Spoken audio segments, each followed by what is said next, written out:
आज की मेरी ये कहानी थोड़ी पुरानी है, जिसका मुख्य किरदार ना तो राजा है और ना ही कोई रानी है।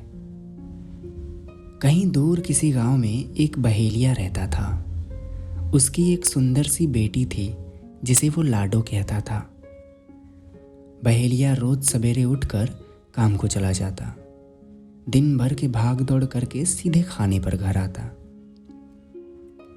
लाडो ही घर का काम करती, रोज खाना बनाती थी। उसकी माँ सौतेली नहीं थी, फिर भी उसको खूब सताती थी। लाडो बड़ी नादान थी, मगर माँ के पास बचपन से एक ही बहाना था। खुन्नस की वजह तो जन्म के वक्त उसके जुड़वा भाई का मर जाना था। बहेलिया उसका अच्छा पिता जरूर था, मगर एक मर्द सहेली थोड़ी बन पाता है।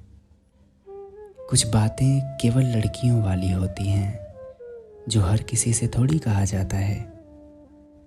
लाडो भी अपने मन की बातें कहाँ किसी से कह पाती थी। हर रात एक डायरी में कुछ देर तक लिखती और फिर चुपचाप सो जाती थी।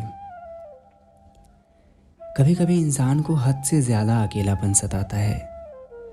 पल्लू पकड़कर रोने के लिए उस वक्त बस माँ का चेहरा याद आता है। उस नाजुक से वक्त में हर किसी को चाहिए होती है एक गोदी जो अपनी आगोश में सुलाए, एक माँ जो चंदा बुलाए, भगवान से लड़ झगड़ कर हर कीमत पर निंदिया लाए। एक दिन उसकी माँ उसको डाहने की सारी हदें पार कर गईं।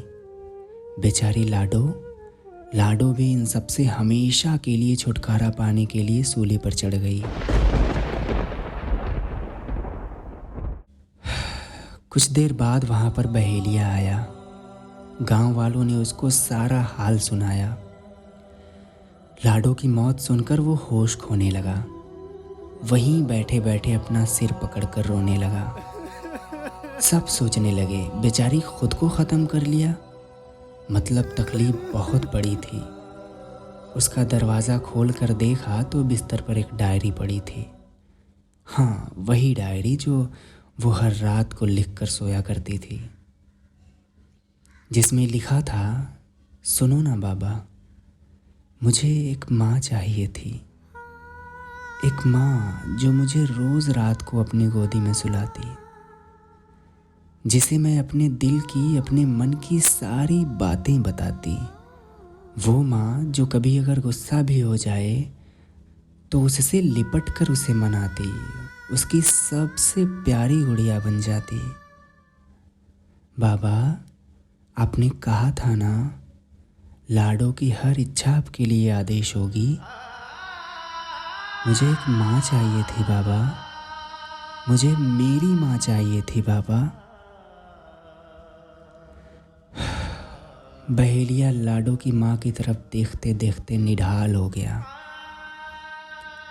ये सब सुनने के बाद तब जाकर माँ की ममता जगी और उसके मुंह से पहली बार निकला, ये मेरी लाडो का क्या हाल हो गया। लाडो अब चुपचाप अपनी माँ की गोद में पहली बार सो रही थी। उसकी माँ बिलख बिलख कर उसकी लाश पर माथा पटक पटक कर रो रही थी। बस इतनी सी थी ये कहानी।